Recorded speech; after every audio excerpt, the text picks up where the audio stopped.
dushimire abariko batumviriza twongere tubibutse ko ari ya samirizi yanyu mukunda cyane radio television RTBB mukaba muriko mudukurikirana kuri Mega X 92 n'ibice bitandatu.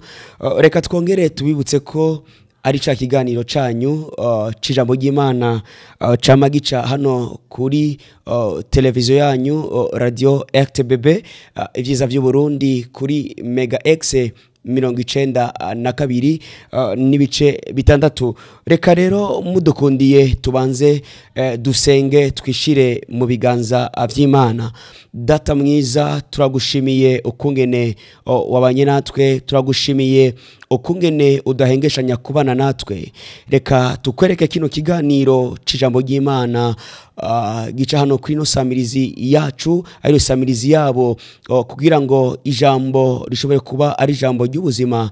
Ivyo nivyo dusavye twizeye muri rya zina rya Yesu Kristo, amen. Murakoze cyane abariko batwumviriza.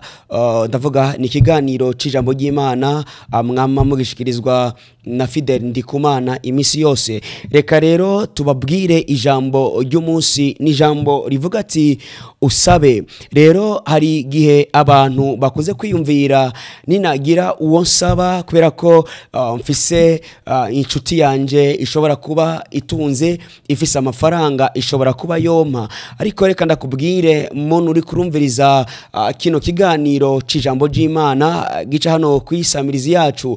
Rero rino jambo niryo jambo ry'umunsi ritubwira ati gusaba. Rero abantu benshi bakunze kwiyumvira ninde umuntu ategerezwa kuba yosaba, ariko reka ndakubwire muntu uri kuratwumviriza uwo utegerezwa kuba wosaba ni Imana. Ushobora kuba wona isaba, ariko reka ndakubwire kino kintu, Imana ntuzoyisaba ngo iguhereze idaciye ku muntu. Igihe cyose ushobora kuba wosaba Imana, hama Imana ikana kwishura biciye rero ku muntu. Reka dushobore kuba twokwifashisha amajambo igice ni ca 10 ku murongo wa mbere, niho dushobora kuba twonabona aya majambo ndiko ndababwira muri kino kiganiro. Rero ku murongo wa mbere hariho amajambo atubwira ati ngo uhoraho abe ari we musaba imvura ngwigwe mu gihe kitasura.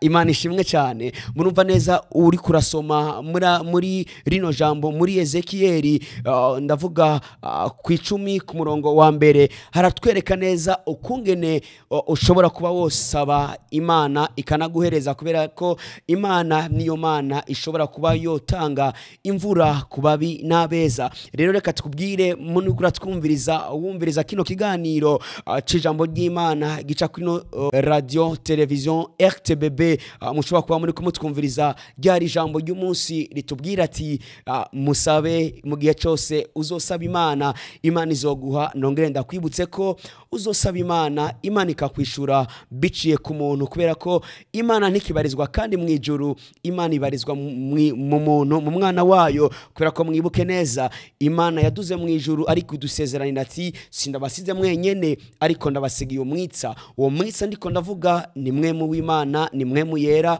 aba ari muri twebwe. Rero reka ndababwire yuko ijambo ry'umunsi mwariko murishikirizwa na Fidel Ndikumana akunze kuba abana namwe mu kiganiro cijambo ry'Imana kuri RTBB.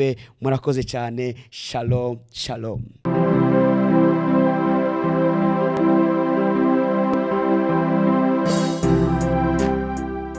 Mwejeje gukurikirana ikiganiro cijambo ry'Imana mushikirizwa n'imbonesha kure y'ivyiza vy'u Burundi RTBB.